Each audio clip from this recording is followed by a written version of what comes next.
This is 10 years hence. My name is Jim O'Rourke. I'm a faculty member in the Department of Management and director of the Fanning Center for Business Communication. I'll be your instructor and your host for this lecture series. It's so nice to have you here. We have arranged a series of 7 lectures for you that I think you'll find interesting and exciting. Our aim is to engage in some structured speculation about the future, specifically the decade just ahead and the world we're likely to inhabit some 10 years from now. We'll do that from a number of perspectives, but all of it will be focused on one central theme: social innovation. Our speakers come to us from many parts of the nation and all walks of life. Andrew Serazin from the Bill and Melinda Gates Foundation, Eric Peterson from the A.T. Kearney Consulting Firm, Father Larry Snyder from Catholic Charities USA, Aaron Krampitz from Ashoka U, Pete Buttigieg from the City of South Bend, Javon B. from Mercy Health Systems, and Fred Dust from the design firm IDEO. We'll gather here on 7 separate Friday mornings during the spring semester, beginning promptly at 10:40 a.m. We'll conclude around about noon. In order to make this a productive, useful experience, I have a few requests of you. First, please plan to arrive here on scheduled lecture dates before 10:40 a.m. We'll begin promptly, and I'd like you to be in your selected seat by then.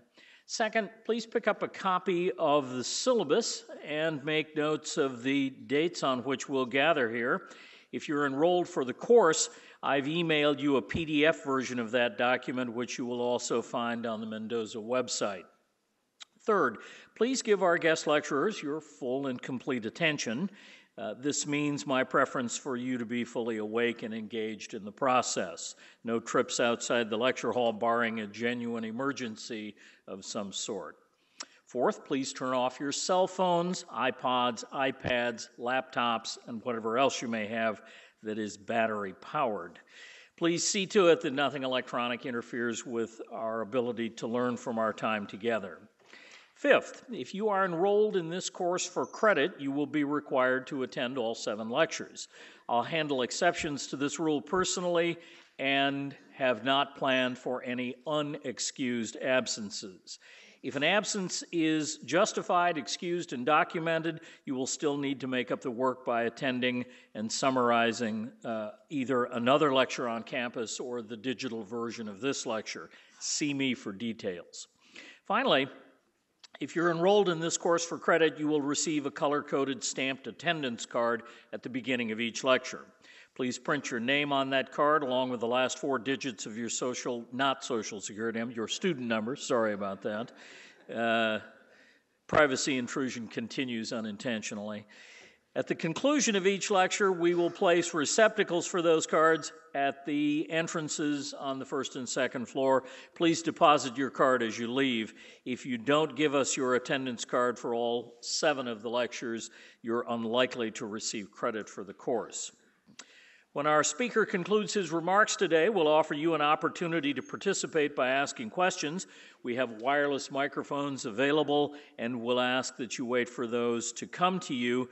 So let's begin now with our first session. Today, I'd like to introduce you to the work of Andrew Serazin.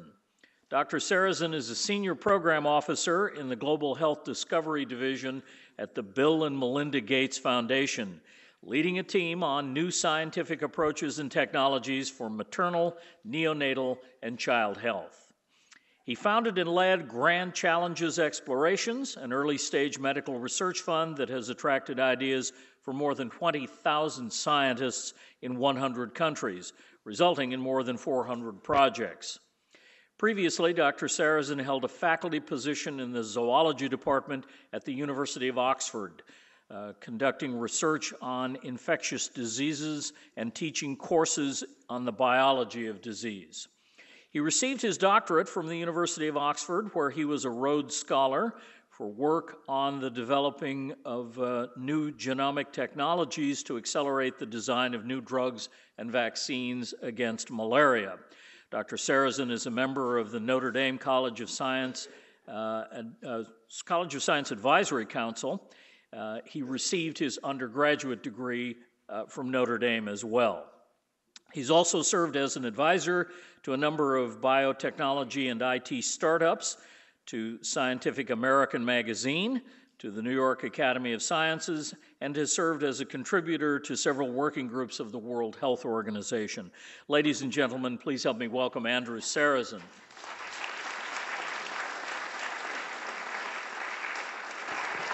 Well, thank you for the kind introduction and explanation of this lecture series. I wish I could stay for the rest of the talks that you'll be seeing over the course of this semester. As was mentioned, my title for the talk is Innovation in Global Health, and I'd like to start with talking about this woman. Her name's Arti. She's 20 years old. She lives in a place of the world called Uttar Pradesh in northern India. 1/6 of the world's human beings actually live in this state in India. It's the largest, most populous state in India. She lives in a town called Shivgar, which means dwelling place of the gods. It's also a dwelling place of a lot of people, as I just mentioned, and we do a lot of work there. So Arti she has a young infant. She's expecting a second child. She's likely to have 2 or 3 more children, and although she wishes that her family size would stay the same, it will likely expand. Her risk of dying in childbirth is probably the highest anywhere in the world. But things are changing for Arti. She has a cell phone.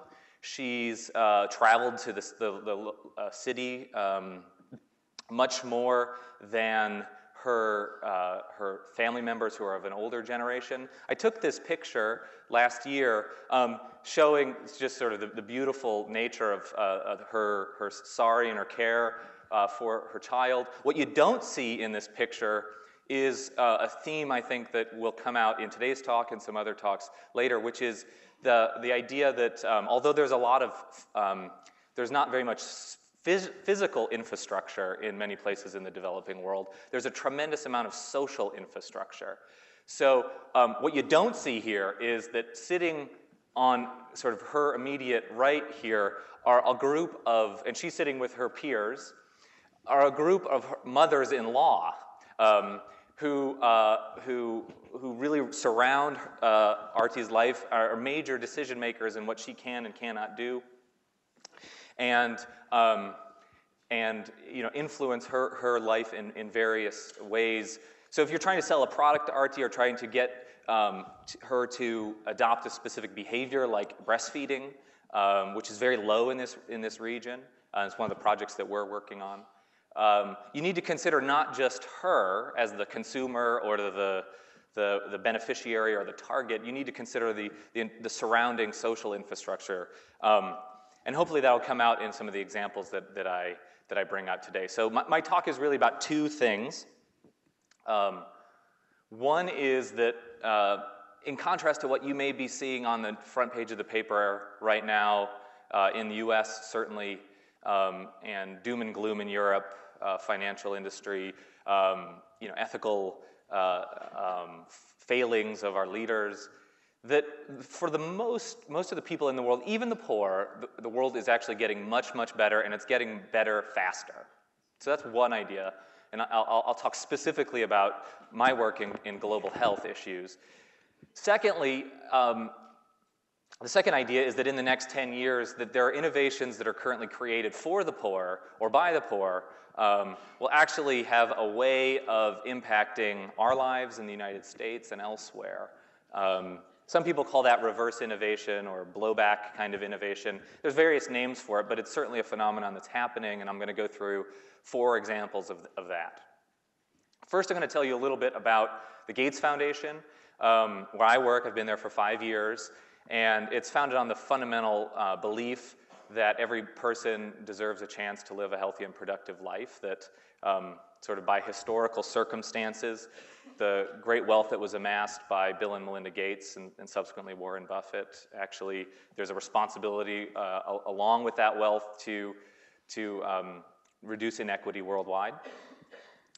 Our history is relatively brief. I sort of say that usually the foundation is a teenager, so we're sort of figuring out what we're good at, what we're not good at, what we'd like to major in college when we go, sort of things like this. It started around 1998 when really Bill and Melinda looked at, saw an article on rotavirus, which is a deadly infant virus that causes diarrhea. And they were shocked that something that they had never heard of before, you might not have ever heard of it, kills 500,000 infants every year. In 2000, the foundation was officially created, and subsequently in 2006, Bill's bridge partner, Warren Buffett, and mentor, decided that he would give the majority of his wealth in the form of stocks, stock payouts every year from Berkshire Hathaway to the foundation. And then in 2008, Bill Gates retired from Microsoft and focuses full-time on the foundation. So they're both very active on a day-to-day basis in what we do in setting our direction. We have three major areas of focus. The first is really historically goes further back than many of the other investments, is the work we're doing in the United States, typically on libraries. And you may be aware of the digitization of libraries that the foundation was involved in early in its lifespan. Now we focus on high schools, secondary schools, as well as giving in the Pacific Northwest. That represents about 25% of the total giving at the foundation. Global development program, as you can sort of see by the picture, we focus on new crops as a major way of sparking what is a green revolution in Africa and places where farmers, smallholder farmers, can't maximize their yields. We focus on generation of those new technologies and then extension of those services out to people who need them. And then in the Global Health Program, that represents about 50% of our entire annual giving, amounting to about $2 billion a year. Really focused on two big areas. One is infectious diseases as a class of things we're interested in, and then the second is maternal child health and nutrition. Those priorities were really established almost mathematically, where we looked at what killed people and where there was the biggest imbalance between rich and poor countries. And that's led us to focus on infectious diseases and maternal child health and nutrition. That's all I'll say about that. So the first, getting back to the first idea that I'd like to bring out on a sort of gloomy February day, is that by a number of different measures that the world is getting better. This is just a measurement of GDP historically. You can look at basically the U.S. Corn yield, and even since 1950, the dramatic rise of yield per acre in U.S. Productivity. Or if you calculate basically how long you would have to work in order to receive 1 hour of light in various historical periods, that even since 1950, that's fallen about 16-fold seconds of work too. So these are, of course, sort of selected examples, and averages can hide quite a bit. When you think about the poorest parts of the world, actually, there's similar data. You may not think of it like this, but Ethiopia last year grew at a faster pace than China did. Over the past 10 years, that the average productivity gain in Africa seen is greater than that of India over the past 10 years. So there's tremendous progress in these. I'd highly recommend a book called The Rational Optimist by Matt Ridley. That he details this in quite great detail. I'm going to focus primarily on health issues, which is where I spend my time. Another graph showing that over a 50-year period, the child deaths, which is one major indicator that we look at to judge our performance, that have dropped 50% in the past 50 years. Let's see. So I assume most of you were born somewhere. Let's see. So sort of somewhere in this period. So roughly at basically 13 million childhood deaths. Down to right now we're at about 7, so about a 40% decrease. While you were, at soccer practice or having sleepovers or whatever. And here's where we think we're going to get in 10 years. So 10 years hence, we think we can get to quite a low level, under about 7 million childhood deaths. That's still too many, and many of those are preventable. But it represents a huge decrease that we're taking part of every day as a human race. And so the question is, why did this happen? One of the reasons is that over this period of time, that I was born in 1980, so that in this period of time in my life, there's a rapid rise in vaccination rates. These are two different types of vaccines. This is a global average of coverage of two different vaccines, and this graph holds true in the United States as it does in many of the poorest parts of the world. So it's not just a rich world phenomenon. That many places where it's difficult to deal in war-torn areas and in Africa, the Middle East, and South Asia, that these steady rises in vaccination coverage, and those have occurred, and those have really meaningful impact on saving human lives. At the Gates Foundation, we're trying to plan for the next 10 years. And one of the major ways in which we see that this occurring is through vaccines. Vaccines are basically our number one priority. It's what we give the most amount of funds to. And we see a really great future for immunizations.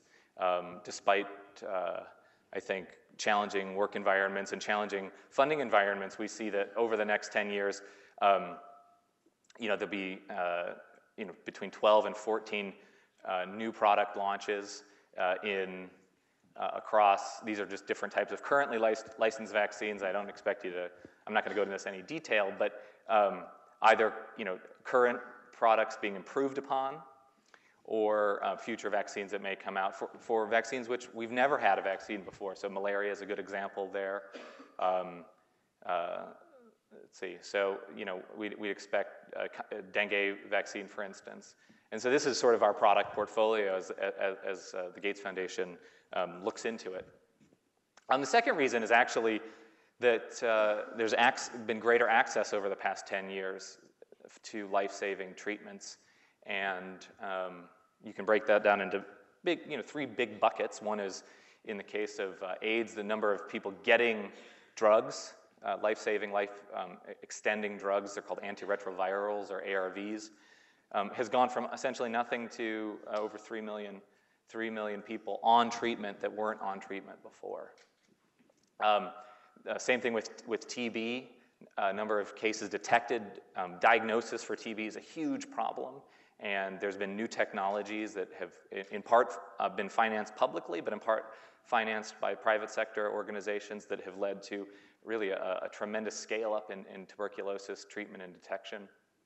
And lastly, for malaria, the number of bed nets, which are used to prevent an infected mosquito from biting you, the number of bed nets that have been distributed has risen almost to 150 million bed nets in that period. People that I talked to when I first started getting into malaria thought that situation was a desperate and almost insurmountable problem. Now I talk to companies in Africa who are distributing bed nets, and they're worried not about getting finances to pay for new purchases, but they're worried about market saturation. So they're thinking about how what they can do to modify their bed nets, maybe make a blue color and a pink color for boys and girls, or doing things like that. So this is just examples of how the situation has changed, and who's paying for this? Primarily, this is coming through public sector funds. This is coming through what's called the Global Fund for TB, malaria, and AIDS. And that when we look at it, the Global Fund has been a tremendously successful and efficient way of distributing capital. You may be aware of some issues with how of charges of corruption or how efficiently aid gets distributed.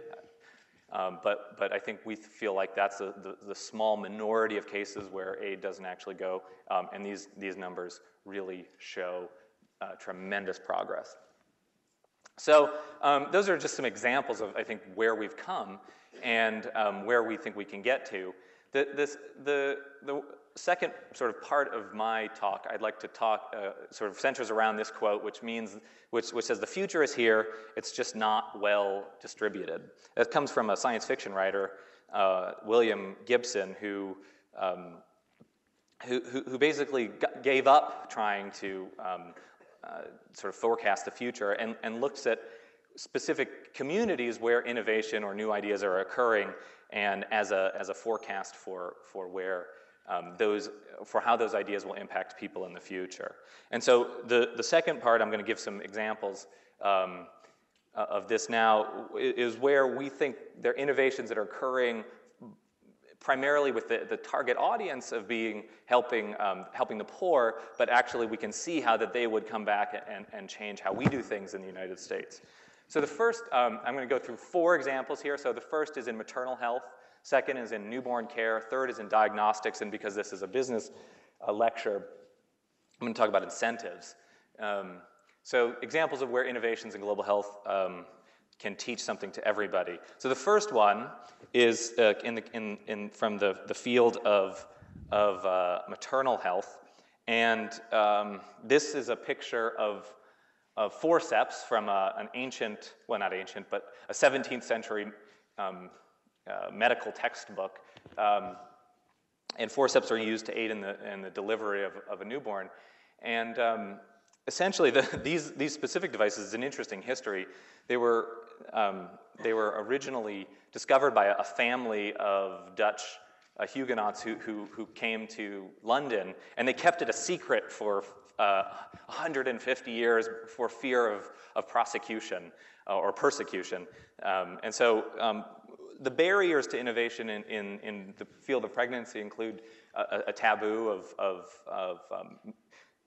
interfering with a sacred event, a settling for what is good enough, like it's always been this way, so let's not change it. And then also, certainly, litigation risk in the United States.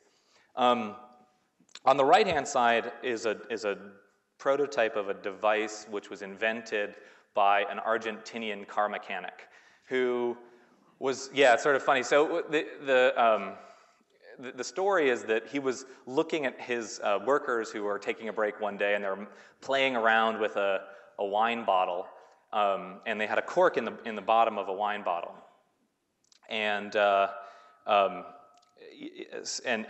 they were using a plastic bag to get the cork out of the bottle. So now I wouldn't recommend this to anybody, but I'm going to for the first time ever in a public setting, I'm going to attempt to show how this sort of process works. So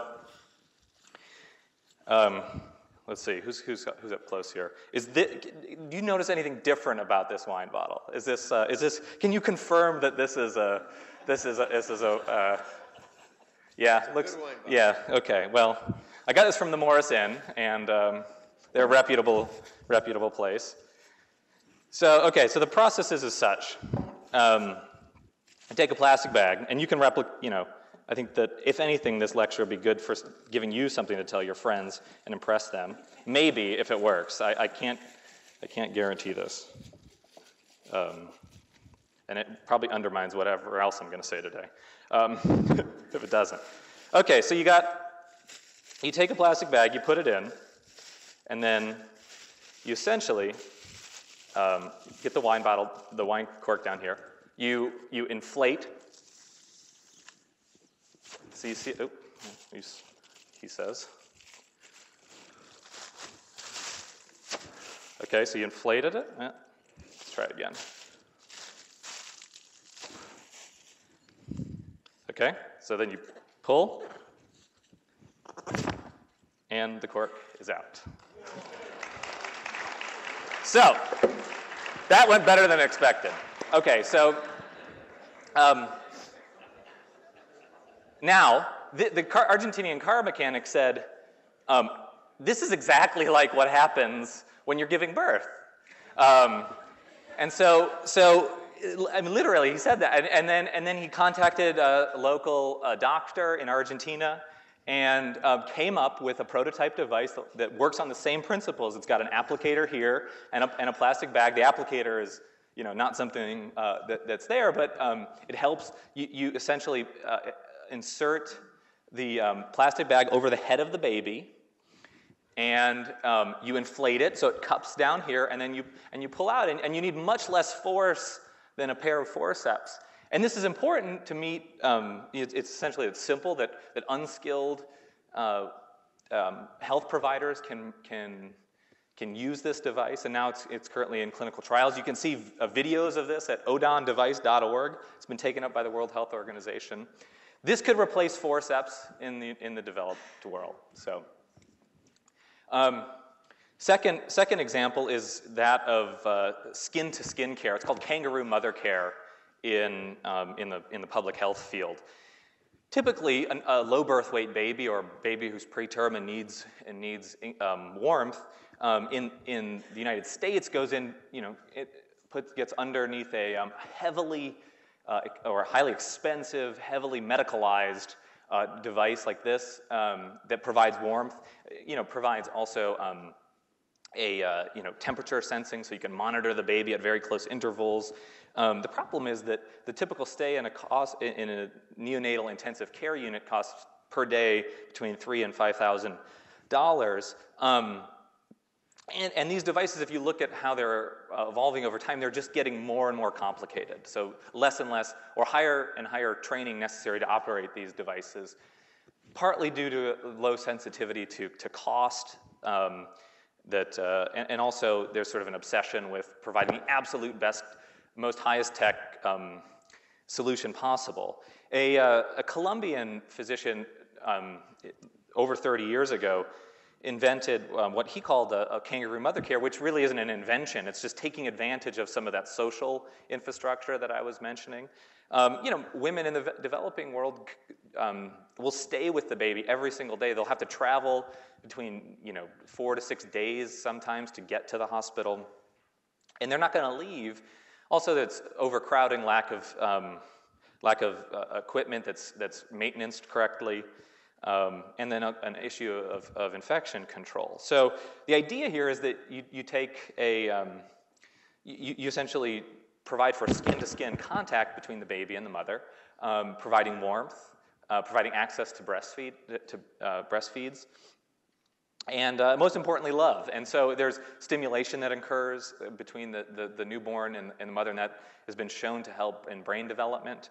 And in many, many cases, that will replace this sort of arrangement. And so making up for a lack of physical infrastructure, innovations that take advantage of social infrastructure can, in some ways, reduce cost, but then outperform what we would consider, the world-class or best-in-class technology today.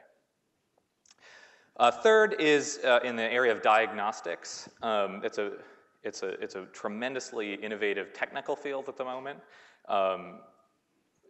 Sort of molecular technologies have been bought and sold, and it's a high area of activity in the startup space. So if you want to get your cholesterol measured, one of the most sensitive ways of doing that is using a device like this, an NMR.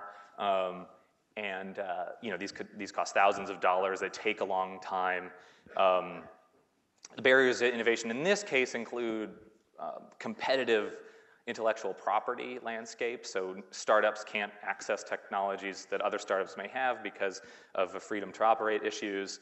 And then there's also established laboratory services, which essentially generate a business, and they would view something that disrupts that business by taking them out of the chain as threatening to their own business. So in the area of global health, we've recently worked with a group called Diagnostics for All coming out of a laboratory at Harvard to create these paper-based diagnostics. Just using a normal laser printer, you can print and masking tape and essentially newsprint, generate devices which take a sample. You can sort of see here where you would put a sample in here, and just through capillary action, reagents would be dried here and here, and through capillary action, you would separate the sample and then provide for a diagnosis. in minutes as opposed to days by virtue of older technologies. The idea here is that you can get to close as zero as possible for the cost of goods beyond the reagents for these diagnostic technologies. Some figures that have been quoted that these sort of paper-based diagnostics could actually, that one newsprint operation could supply the world in terms of the types of devices that you see here. You can do fancy things like have multiple samples running in sort of circuits and at very small size and very good resolution. In the case of global health, you really need to have speed as the primary thing, because if somebody travels a long distance to come to the clinic or the hospital, you need to be able to provide them the information because they're not going to come back. And so that's called point-of-care testing.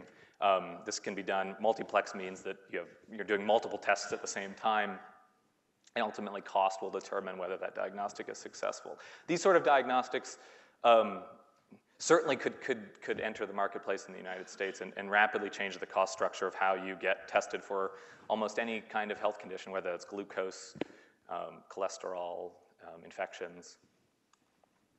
Okay, so for the last one is in the case of incentives. In fact, I was informed that if you don't come to this class, you actually got to write a paper. So that's an example of an incentive. It's a punitive incentive. You're getting punished for not doing something.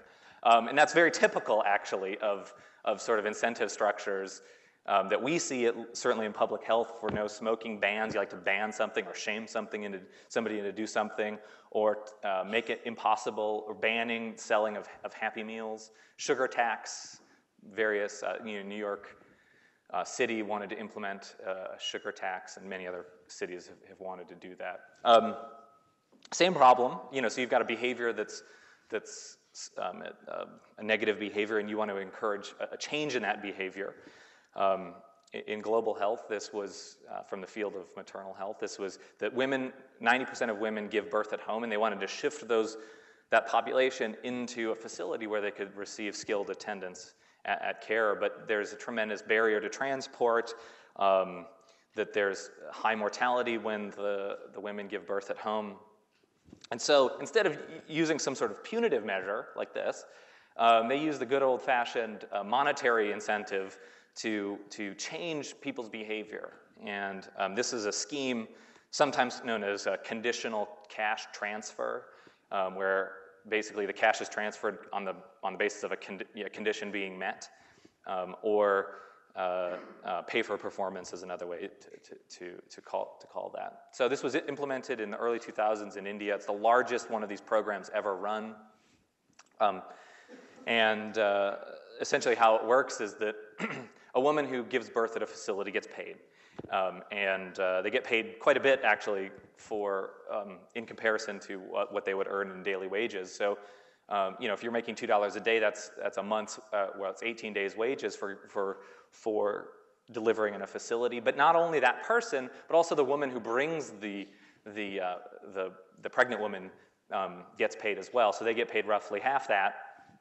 And since 2005, this has resulted in over 200 million births occurring in facilities. That's a staggering number that's occurred almost overnight, with the same set of transportation issues, the same social issues, and sort of showing the power of this particular approach of providing reward for something as opposed to punishing something that's bad. So maybe, actually my suggestion is that for the next lecture, you should probably reward the attendees as opposed to punish the ones that aren't here. So that's good. Actually, that's all I've got to say today. I'm happy to answer any questions about any things I talked about or some of the larger issues that you may be thinking about. So thank you very much.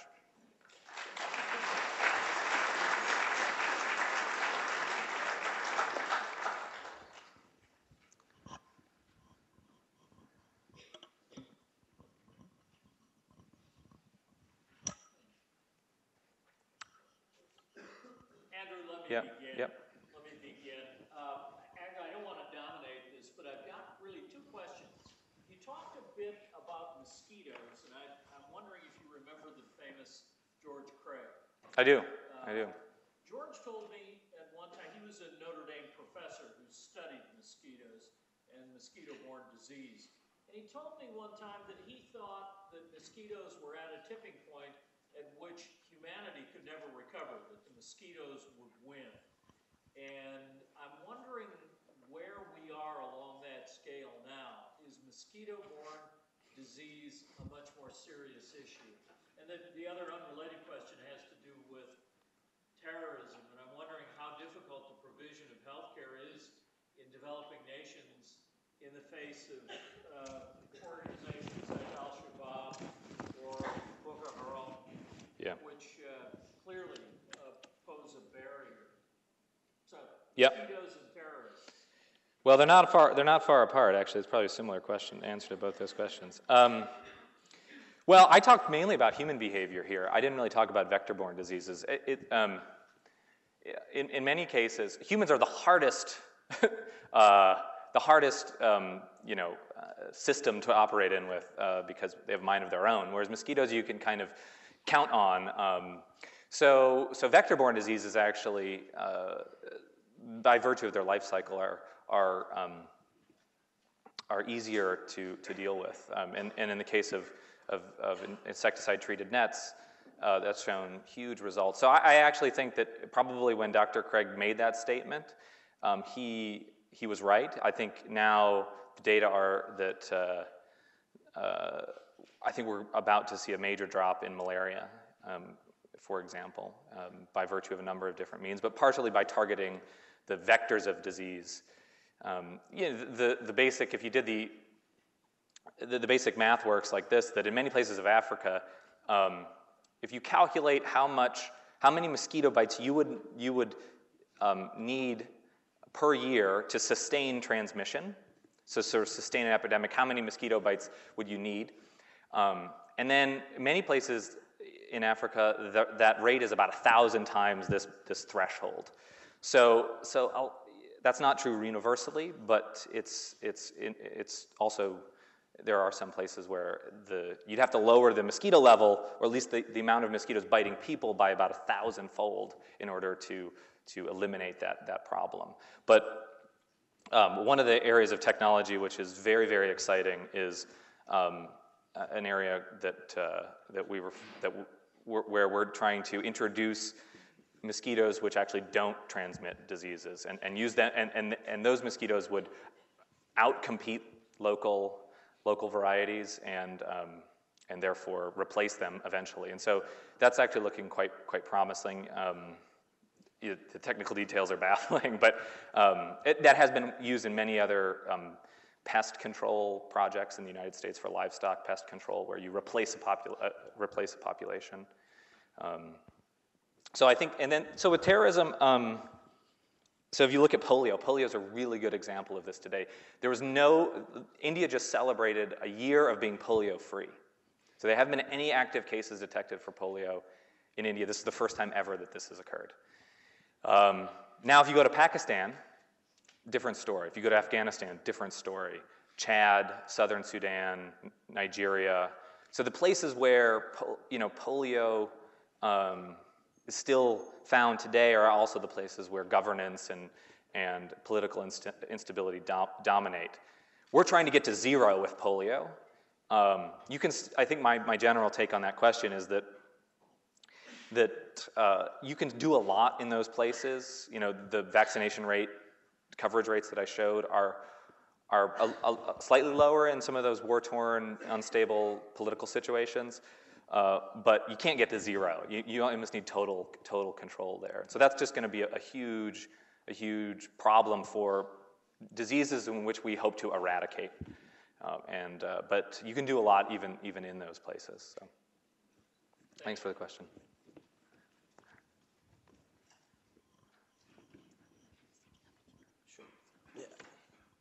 Hi.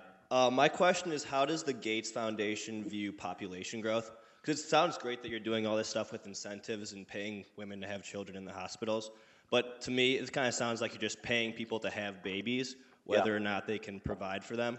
So my question is, are you following that up with kind of education for the mothers? Yeah. Okay. Well, so that's a really good, it's an important point. Every place where childhood mortality decreases, simultaneously family size decreases. So it's a paradox, actually, is that families become richer, women's education grows, that they don't feel the need to reproduce with such a high rate, such that they can sustain their family or their family's farm. So in many places, by virtue of the fact that you're reducing childhood mortality and maternal mortality, that has a direct effect on on family size and on population growth. It's a strange phenomenon. We don't quite understand it, but that's what the data tell us. You're saying that family size is not decreasing? No. Reducing childhood mortality? Yes. So they're taking measures to reduce fertility or whatnot? It's unclear whether that's directly related to contraceptive prevalence or whether it's just an inherent feedback loop that a family has in its own behavior, so that that because they can count on having a child reach adulthood to take care of the parents when they're older. There's a best way to say I think there's a reduced need to reproduce. That may be independent of use of contraceptives, but I can't say. But it's a well-described phenomenon. Yeah. Hi. I actually have two questions, but I wanted to know the answer to the first before I ask the second. That's wise. Yeah. So, how do you alluded to like the benefits of the lower cost practices and devices that you use in the global health, but how do they actually compare to what you said, like the obsessive high-tech things that we actually do here? Well, I mean, in most cases, the cost would be lower, or that they would completely disrupt. So the case of the Kangaroo mother care, the device cost, the cost may be different, right? So the device cost itself would be lower, but you may need to produce some sort of incentive so that that women actually do that. So the sort of operational costs may be higher, but in most cases, the technology cost drops drastically once you consider a new set of sort of starting conditions. Yeah, I actually meant the medical efficiency. Like, how well do they compare that way? The medical efficiency. So, like the infant death rate is different. I would assume it's different with the high-tech stuff that you use, and then the stuff that you use. Okay. So in that particular example, actually, for most babies, if you're asking the question, how for the medical for the baby who's small, is it better to treat with a high-tech device or the Kangaroo mother care? In that case, actually, for most babies, the outcome is the same. So the burden of disease would be reduced equally. The survival rates, the growth rates of those children would be the same for most babies. For some, there may be a special need, but for most, they would be the same. So in that case, they operate nearly the same. Okay, I guess I'll stand up again. Yeah, go ahead. The second question then that followed from that was, I was wondering if you think that the things that you use in global health right now have any presence in the future for the U.S., since we always have the debate about healthcare and how much it costs. So if That's they right, work yeah. the same, like what are the ethics of like getting it here? And I guess, do you think people would even want it?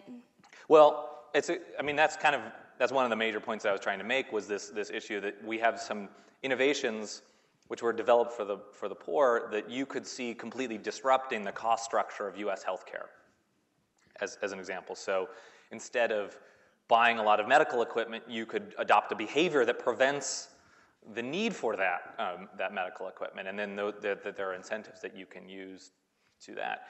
The issue, what I see as the major barrier for that to happen is the entrenched interests of of the U.S. healthcare system to adopt those things. So diagnostics would be a good example. If you had a little thing that, a little paper strip that you could pull out and plug into your cell phone, and that you could test you for, anything. You were just, maybe you just didn't feel very well that day, and you wanted to see if you were, if you had a cold or something, or if it was something more serious. You could do that. The technology exists to do that today. The question is whether or not that healthcare, our healthcare system would permit that to happen. And I think that there are, both in terms of companies currently making diagnostics, they wouldn't want you to do, they wouldn't want that future to occur because of the fact that that would undermine their business. Similar to the way that airline businesses undermine the railroad industry. So it's just, there are examples of replacement technologies that occur that are completely threatening to the current sort of status quo. And that's the point I was trying to make. So thanks. Yeah. Hi.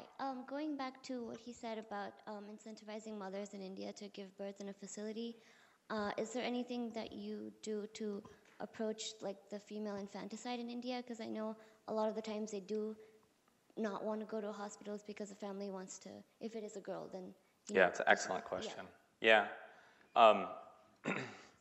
So the question for those of you who didn't hear was that that it's particularly true in some parts of India, also in China, where families decide to abort the female fetus and select for the male, since that has that's more prestigious, or it has more of an income opportunity for the family. It sounds terrible to think about that in those terms, but it's true. That that they're highly sex-selective procedures that occur. I think that the way that happens, at least during pregnancy, is through unlicensed use of ultrasound technology. So that's an example of a technology which is spreading like crazy everywhere. So GE will make an ultrasound that fits on your cell phone right now, with just a small transducer that's needed, and you could have a personal ultrasound.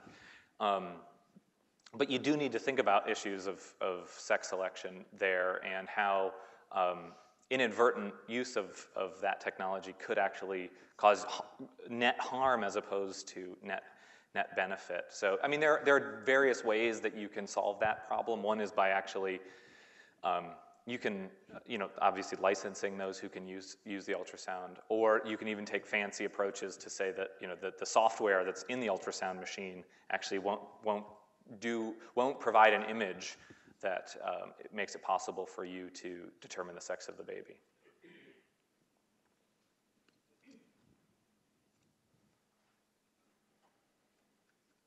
Other questions? Talk to us about big issues at the Gates Foundation. What's on the radar beyond what we've heard? Yeah.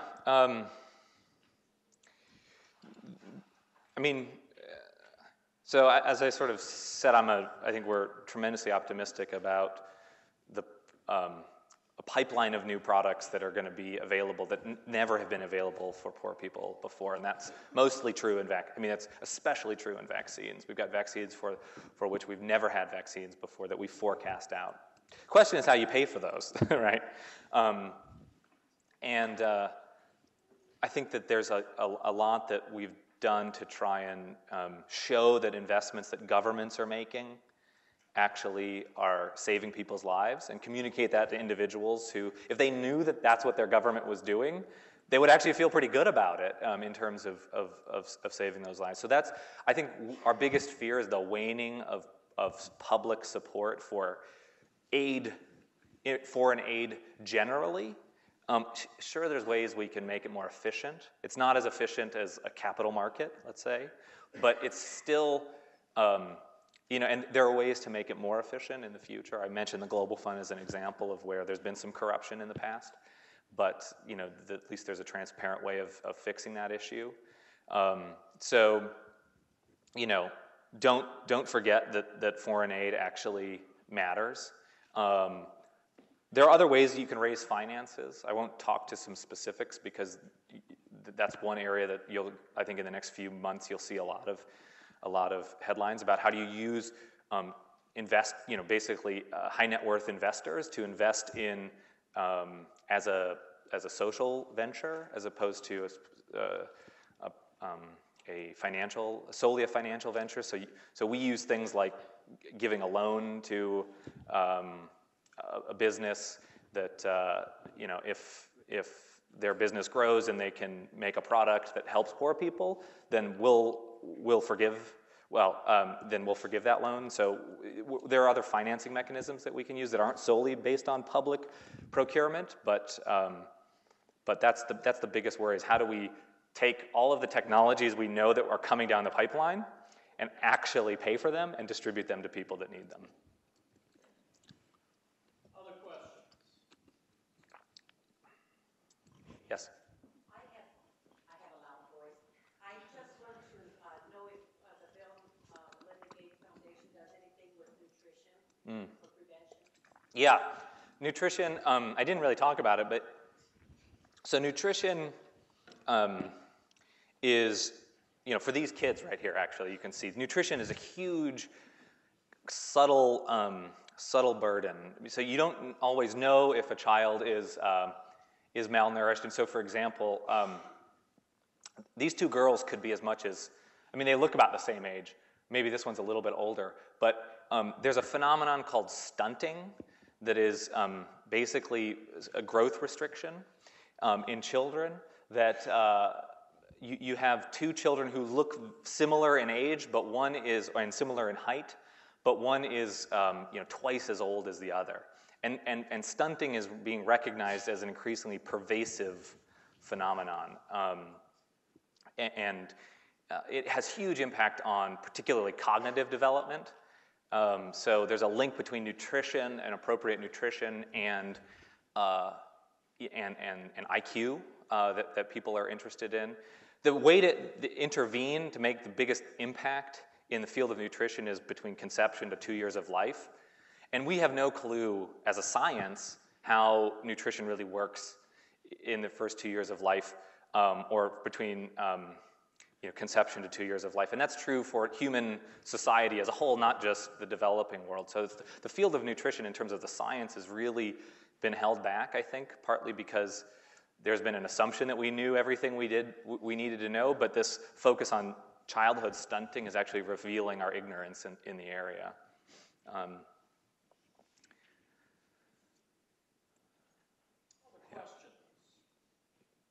Do you have a question? Yeah. Got a microphone so that you make it onto the recording.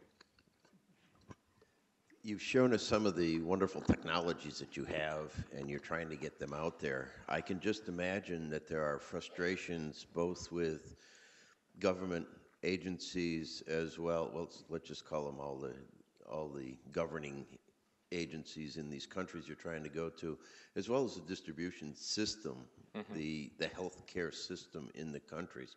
Can you give us an example of some of those frustrations that you've had and how the Gates Foundation tries to address those? Yeah, I can give you a really good example from northern Nigeria. So in northern Nigeria, right as a woman finds out that she's going to have a baby, she goes into seclusion, and she doesn't really interact with anybody. Maybe a couple of different women who are sort of her friends or a midwife occasionally. And so how do you deliver an intervention to somebody who's sequestered off in a different, even in a different room or different part of the village? How do you get government services to them? So that's an example of basically you've got a huge barrier between the service delivery and getting to the person. One approach we're trying is actually through private providers who are essentially these traveling salesmen or women who bring around various commodities to those houses because they actually have a greater reach, but they're a completely privately run enterprise. These women also have access to cell phones, and then they call those people to say, hey, I'd like some shampoo. Can you bring me some shampoo? Well, if the person providing that shampoo can also give some advice on, well, did you take your iron tablets today? Or, do you have a birth plan? Give some advice on like that. So using that channel to get the information to people through a completely private sector means, that's sort of one example of how we're trying to solve some of those delivery issues. You're never going to get it away from governments who provide these services. They're just essential to do that, but you can supplement that through some private means. Other questions?